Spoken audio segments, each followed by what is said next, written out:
Hi, I just wanted to tell you a few things about Google Forms. Google Forms is something I've used quite a lot. There's still a lot that I don't know about Google Forms and it can do, but I understand a lot of the basics, and that's all you really need in most cases. So I'd like to show you a few things.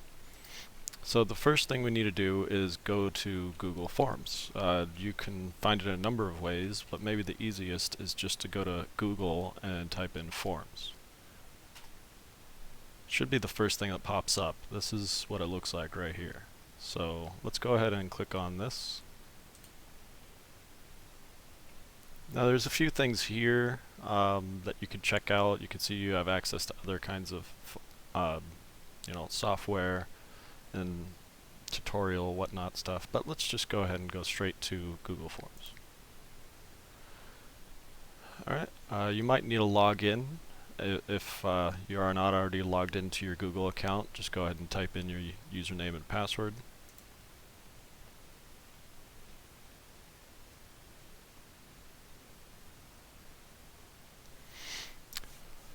And here we go. So this is what it should look like.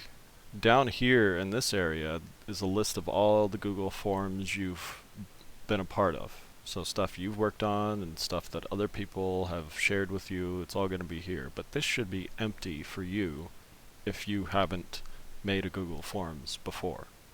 So let's start from the beginning. Just go ahead and click on this blank button right here. And when you do, this is what you should see. So up at the top we have our title and a description. You can type in whatever you want for those. Let's just go ahead and type in something really generic. Of course, you would want it to be much more descriptive than that.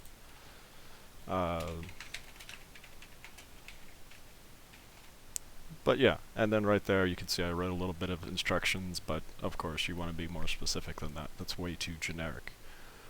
But I just wanted to show you a few things. Alright, so down here we already have a question, but obviously it's just a template. So let's come up with a good question. How about something like, what is your favorite pizza topping? Okay, so now down here you can see it says option 1, add option, and add other. So let's decide what we want our options to be. So let's have this be pepperoni.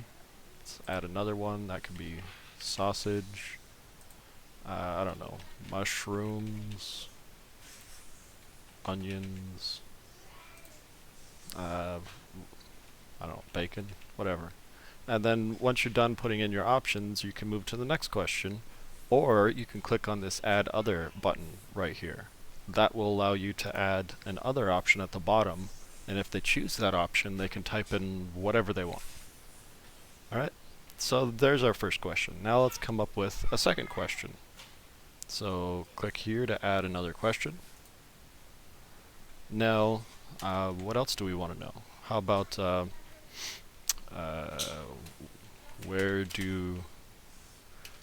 about how much do you like pizza? So as you notice, it automatically updated the question from being multiple choice to linear scale. Because we wrote in how much, it automatically updated because it knows that, that's the kind of question we're asking. And that's one of the things I really like about Google Forms. It's pretty smart like that. It'll just automatically take care of certain things for you. Now all we need to do is we need to decide what we want the range to be. So let's have it go from 1 to, I don't know, 4, whatever. But you can pick your own range. And we also need to tell it what these numbers mean. So 1 in this case would be not at all, and 4 would be very much. Alright, so let's do another question. We've done a multiple choice, we've done a linear scale. Those are both like the best options for most surveys. So if you include questions in these formats, you'll be in pretty good shape. But there's other ones as well. So click on this little plus on the side, and now we can choose the kind of question we want before we can even get started. by clicking on here. So if you click on this, you can see I can choose short answer, paragraph, multiple choice, checkbox, drop down.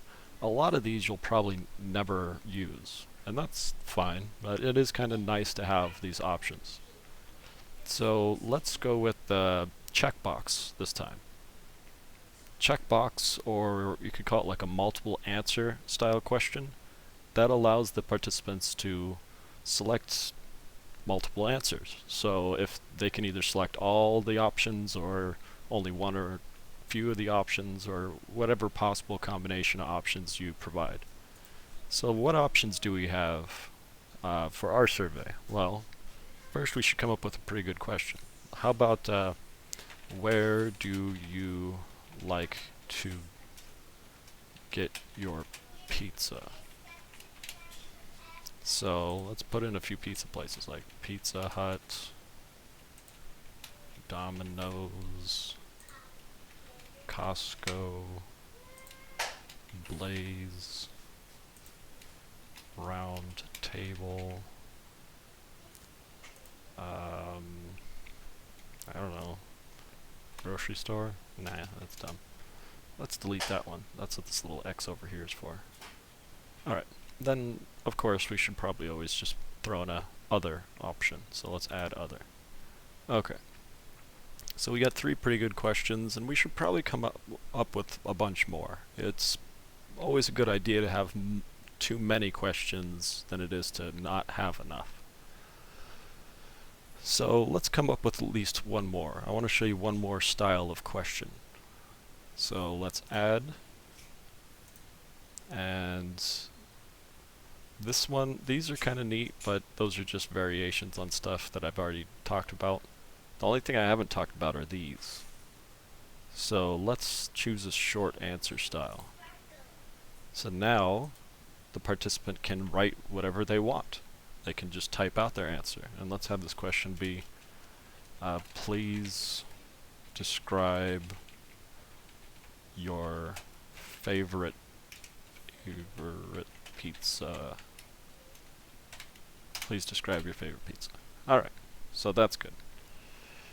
Now, let's say we're all done with our survey. We have all the questions we're interested in. Now what you need to do is you just need to go through it and make it look a little bit nicer. There's a few important things you should do. First of all, let's come up with a better title. So, Pizza Preferences Survey. Please answer honestly about your opinions on pizza. Very good. Now what we can do is we can just make it look prettier. So let's click on this to customize the theme. We can choose a header. We can change the color. Let's go with red. That seems more pizza-like. And a background of pinkish, I guess. Change the font style. Nah, that looks a little too fancy, I think. That looks a little too serious.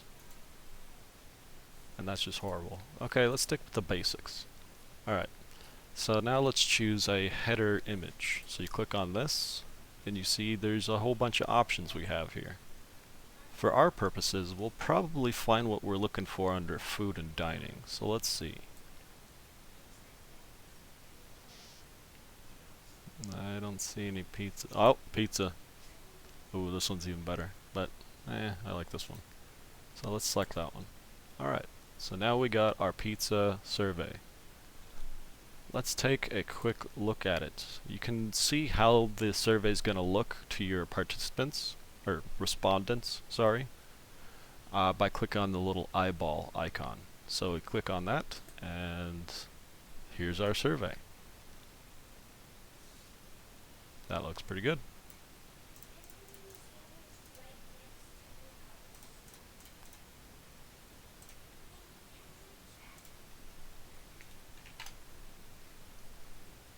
Yep. Very good.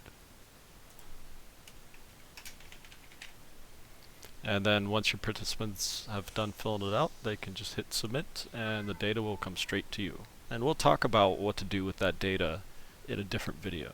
I just wanted to show you a few things about how to go about creating a survey and collecting data. But actually, there's there's one or two final things I probably should mention. So let's go ahead and close this. Now, a couple more things is you notice you can also put pictures and whatever in there. You may not want to or need to do any of this stuff, but one thing that you probably should do is at the end of your survey, so click on your last question, hit this button. That will add a second section. So now we have two sections. So when they take the survey, they'll only see these questions, and there'll be a button at the bottom that says next page, and that'll bring them to section 2. And you should always have a section at the end of your survey for demographic information. So in other words, you want them to tell you a little bit about themselves.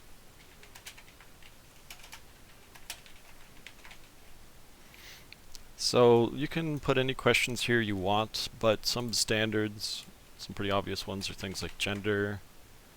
Oh, and see, look, it like I said, it's a pretty smart program. It's already come up with some ideas for what kind of answer options we want to include here. So we could put female, male, prefer not to say. Just by clicking on them, it'll add them. Or you could just add all by clicking add all. So that looks good. Let's do another one. So age. So this has automatically updated to short answer, so they could just type in their number. And also it says down here, response validation has been added. So that means it will only allow them to put in something that is a number. If they try to type anything that is not a number, then it won't accept it. That's pretty cool. And let's add one more. So how about ethnicity?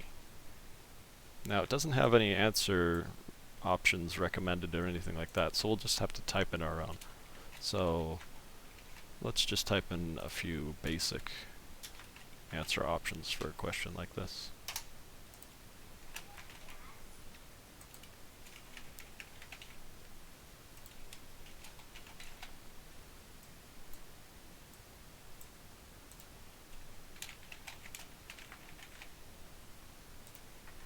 Alright, so let's just take one last look at the survey, and then I'll show you how we can go about sending it to our respondents. Click on preview. Yep, so looks good. Then here's the demographic page.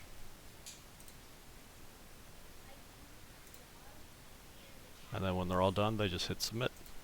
See, telling me it has to be a number. So, yep, everything looks good. Alright, so now that we're all done, we can go ahead and send it. That's what this big button is up here. So you click on that, and there's a few different ways that you can distribute it, but I think by far the easiest way is to click on this little chain link icon right here, and it will give you a web link. So you literally just copy it, and then you paste it wherever you want. You could paste it into an email, you could paste it on Facebook, you can paste it on your personal website, whatever you want to do. And that's really all there is to it. Alright?